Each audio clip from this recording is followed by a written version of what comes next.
The UN recalls Ethiopian migration head over remarks on Tigray situation.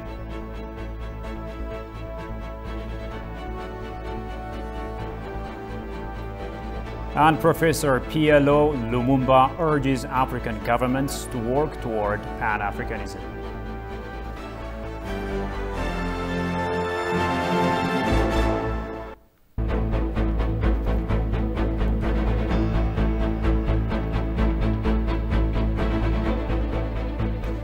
This is Disney News Hour, and many thanks for watching us with the news. I'm Shifarao Lako, and do stay with us. In its statement issued on Tuesday, the Ministry of Foreign Affairs of Ethiopia has accused the TPLF of destroying the economic foundations of the people of Amhara. The TPLF has continued with its dangerous attempts of holding on to political power by subjecting people to fear, the statement reads. In areas of North Gondar and Wollo that the group has invaded by rejecting the unilateral humanitarian ceasefire of the government, the TPLF has proved once again of its enmity to the Amhara people, the ministry said. Reports from occupied North Wollo and Gondar adjacent areas indicate that the TPLF is intent on devastating the economic lives of many households. As farmers in occupied territories recently reported, the terrorist TPLF soldiers and their co-opted peasant followers are stealing ready harvest. These deeds of the TPLF will not contribute to the advancements of the people of Tigray, but rather foster hostility and resentment between the people of Amhara and Tigray. The atrocities the TPLF has committed and is still committing in Wollo and Gondar could only be explained as a last-ditch attempt to stay politically relevant, the statement noted.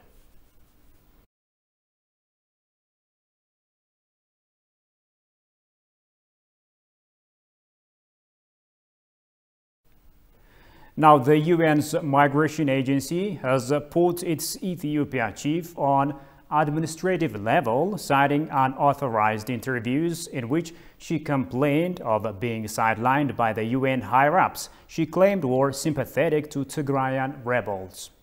The departure of Maureen Achieng, confirmed in a letter dated Monday and seen by AFP, risks further undermining an aid response to the needy. Last week, multiple recordings surfaced online of Achieng and another senior UN official granting a lengthy interview to Jeff Pierce. In the recordings, she, the International Organization for Migration's chief of mission to Ethiopia, tears into colleagues who descended on Addis Ababa after the war broke out last November, and in her telling, sidelined officials on the ground. She also calls the TPLF dirty and vicious. At one point, she accuses the rebels of plotting to have Tigrayan migrants workers facing deportation from Saudi Arabia sent to Rwanda. Quote unquote, and then you don't know what guerrilla movement starts from Rwanda. I mean, it's dirty, she says. She also vows never to return to Tigray.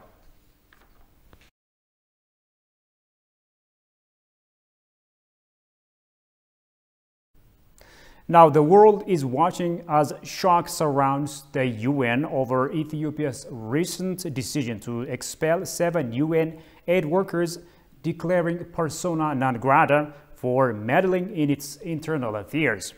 Although Ethiopia's move was common given global experience, some, including UN Secretary General Antonio Guterres, are obviously trying to make a mountain out of a mole.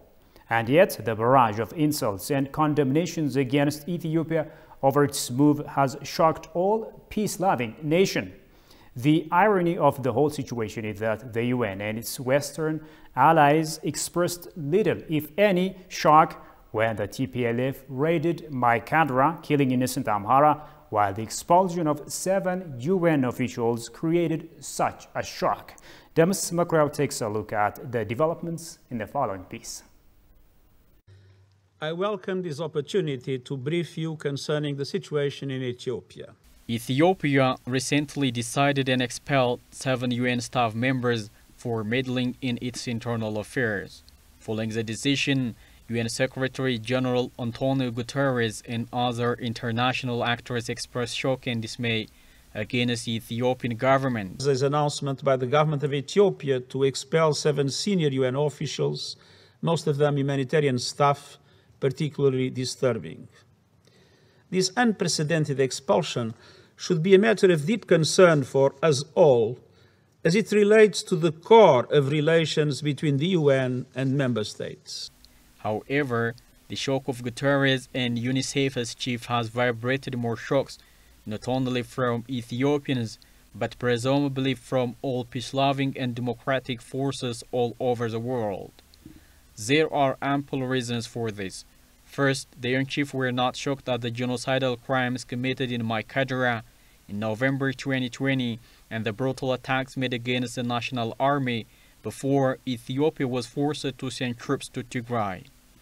These forces never bothered to express shock, while thousands were assassinated and displaced in various parts of the country on top of massive property destructions. Which one is shocking? Declaration of persona non grata or genocidal crimes and all sorts of inhuman deeds. It has been a big shame to hear the UN chief who has to rather comments on investigation on its staff non-neutrality, interference and odd activities, expressing his shock on the contrary. On top of that, the Secretary General also breached the sovereign rights of receiving states to welcome or unwelcome, to accept or reject any foreign visitor, dignitary, envoy or employee to its territory that consider unlawful or a threat for their national interests. The Secretary General literally breached the Vienna Convention on Diplomatic Relations, which clearly stipulated the declaration of persona non grata under Ethiopia's-like circumstances. Apparently, Ethiopia's decision to expel the UN staff is in line with the stated convention. It is not, as alleged by some, a violation of international laws. In addition, the declaration of persona non grata is not a surprising event. It has been practiced for so many years without much rise. From 1990s to mid-2021, 477 persons have been declared persona non grata. Those declared persona non grata includes UN officials, ambassadors, diplomats, ministers, activists, journalists, singers, and others. While the persona non grata has such trends of practice across the world, it is disheartening to hear from the highly respected UN Secretary General and others grilling Ethiopia for doing nothing different. Alarmingly, countries that have exercised their sovereign rights or reciprocated persona non grata measures have also joined the shock and condemnation of the Secretary General as well. Casting such fallacy accusations cannot, however, tear apart the strong bonds of the UN and Ethiopia, the founding member of the institution. Ethiopia also distinguishes individuals from organizations, and it also believes all the sordid conspiracies haunting it could not imperil the harmonious international relations between and among countries, in addition to international institutions.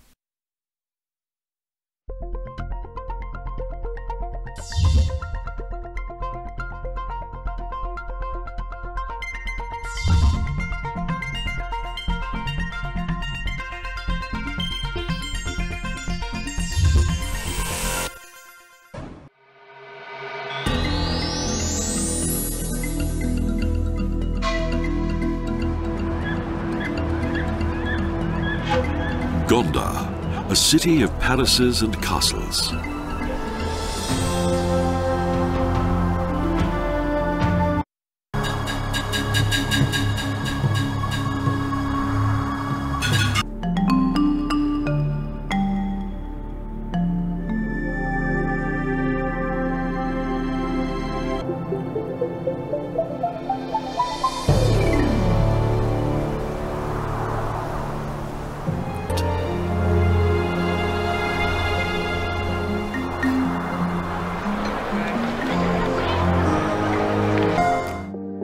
We are now in the palace of Emperor Fasilides. Let's go inside and see what it's like.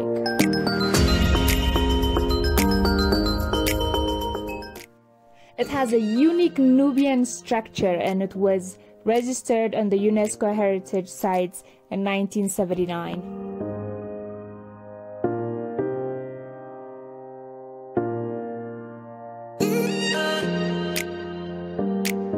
Gondar Gondar Ethiopian. This statue was made to commemorate the beloved Emperor Theodorus on January 18th of 2012. We're here to see some castles. World Heritage Site.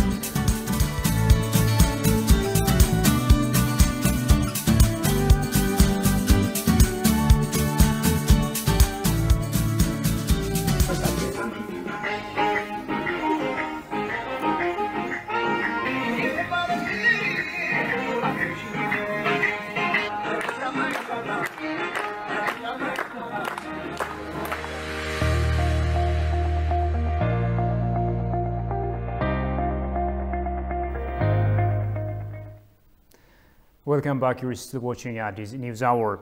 The National Disaster Risk Management Commission says it is providing aid to the internally displaced people in Amhara and Afar regions. The Commissioner, Metuku Kasa, says the government is trying at its utmost to provide humanitarian assistance to the people displaced in Afar and Amhara regions as a result of TPLF attacks. The number of IDPs in Amhara region has surpassed 600,000, he said. በአሸባሪው ህወሓት ቡድን የተፈናቀሉ ዜጎቻችን ቁጥር በአማራ ከ600 ሺህ በላይ ነው። The number of citizens displaced by the terrorist TPLF is over 600,000. About 351,000 of this figure are sheltered in Dese town. The schools in Dese and Kombolcha towns are used as shelters. Others are sheltered in North Gondar and Bamnat areas. Humanitarian aid is being delivered to these IDPs through the Emergency Coordination Center set up in Bardar City and Incident Command posts set up in Dese and Dabark towns. The aid is delivered by the government and partners. Our partners include Joint Emergency Operation, Food for Hunger, the Red Cross Society, and World Food Program. The number of displaced people in Afar is also increasing significantly. The same humanitarian assistance is being delivered to these IDPs as well. The government has sent additional experts to the areas to further scrutinize the magnitude of the problem and the additional aid required.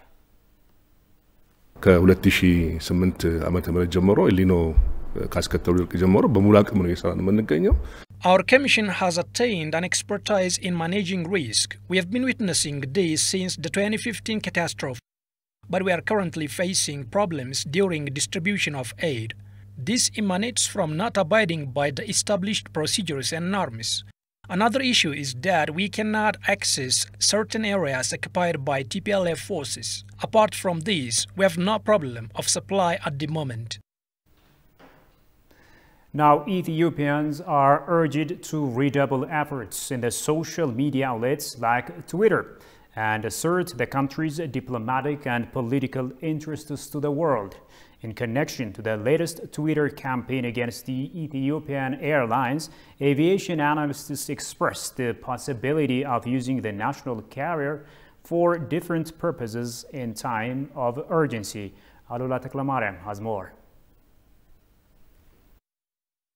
The social media is increasingly used as a means of communication between states. Diplomats and political leaders are ever more relying on Twitter in their daily practice to communicate with their counterparts. These exchanges occur in a view of global audience, providing an added level of scrutiny that is unique to this form of communication. Twitter arguably challenges traditional notions of diplomacy, where developing nations like Ethiopia are targeted. Ethiopia has been witnessing a massive Twitter campaign against its domestic affairs. The Western world commonly uses this account to coil Ethiopia's interest and support the TPLF clique to dismantle the country. CNN's latest report accusing the Ethiopian Airlines of transporting weapons is a clear showcase on how some Western institutions diving into Ethiopia's internal affairs.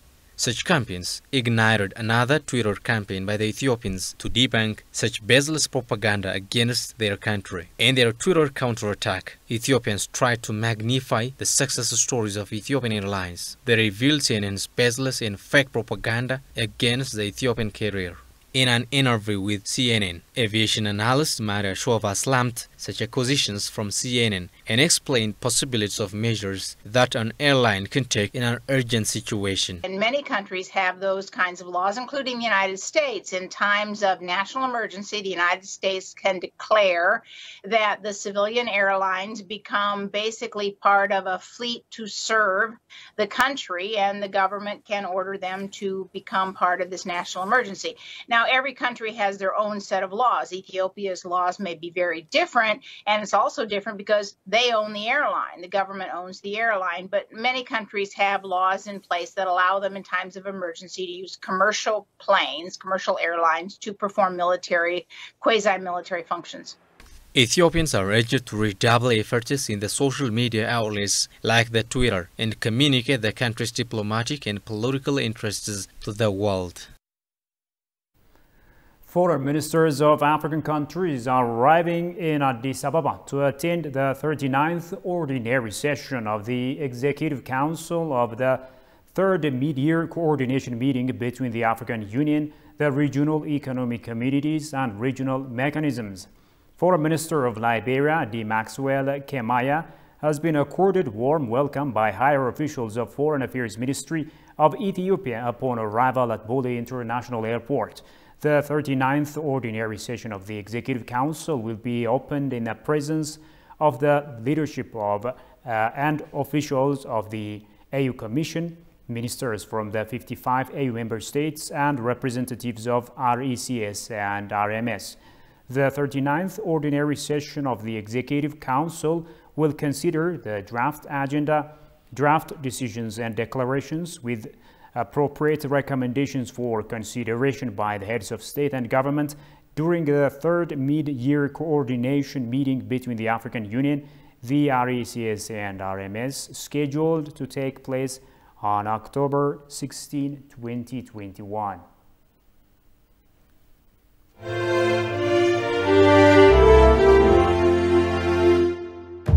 Let us all unite and celebrate together the victories won for our liberation.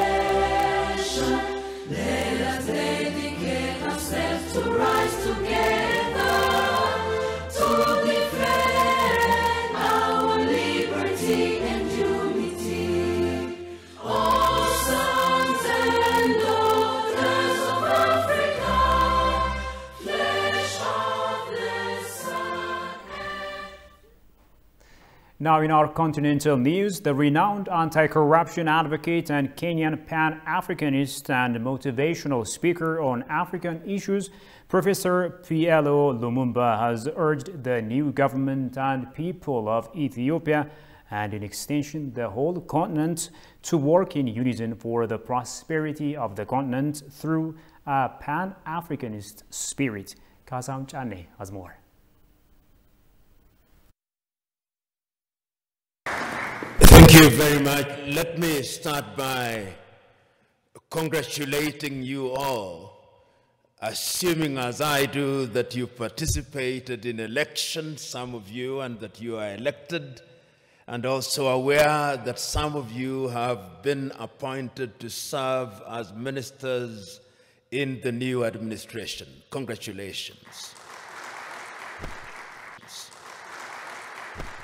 Professor Patrick Lokoteno Lumumba is an internationally recognized lawyer, human rights activist, Pan-Africanist and public speaker, whose message focuses on African solutions to African problems. He is a doctor of laws on a law of the sea from the universities of Ghent in Belgium and the author of a number of books on law and politics. Upon the invitation of the new government of Ethiopia, Professor Patrick Lokoteno Lumumba addressed ministerial cabinet on a subject of Pan-Africanism and called upon the ministers to work towards nurturing Pan-African ideologies. That the subject of Pan-Africanism is one that remains as important today as it was, in my view, many years ago.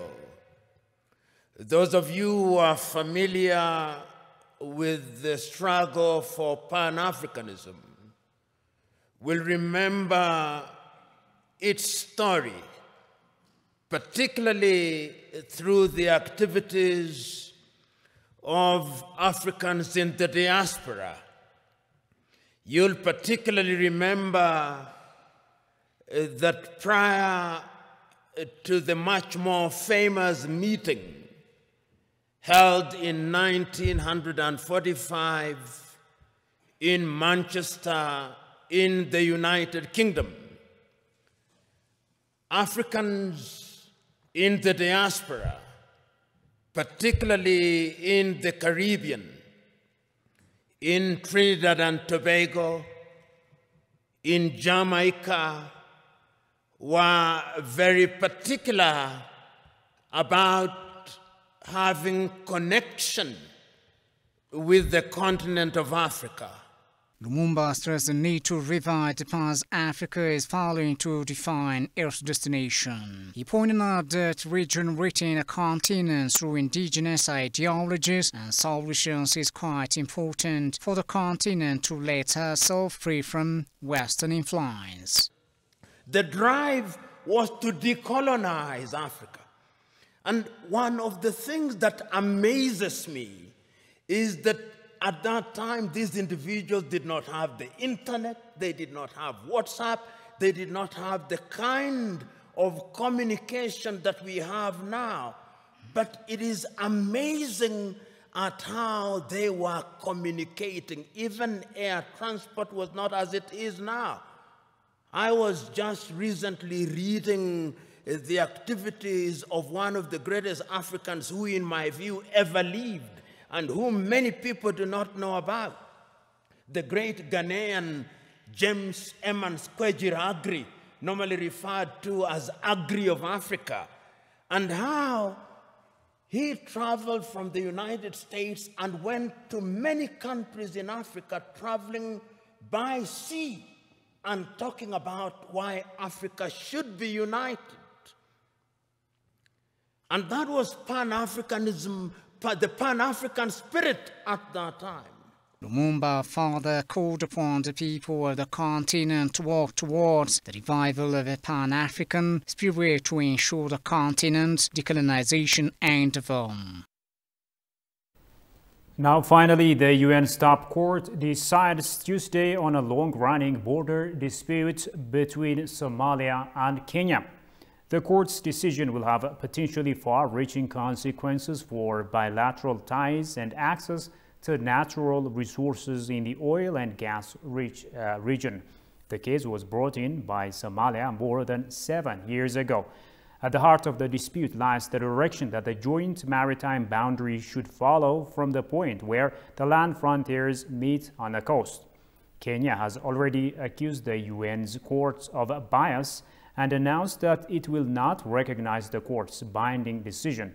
The dispute covers an area of 100,000 square kilometers believed to be rich in oil and gas deposits. The panel of 15 judges is led by the U.S. Judge John Donahue, and Nairobi has already granted exploration permits to Italian energy giant Eni, but Somalia opposes the move.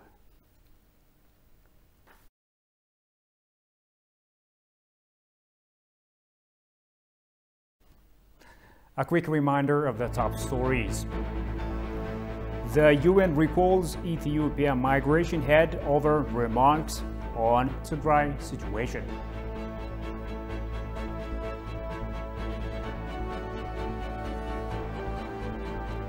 And Professor PLO Lumumba urges African governments to work toward Pan-Africanism.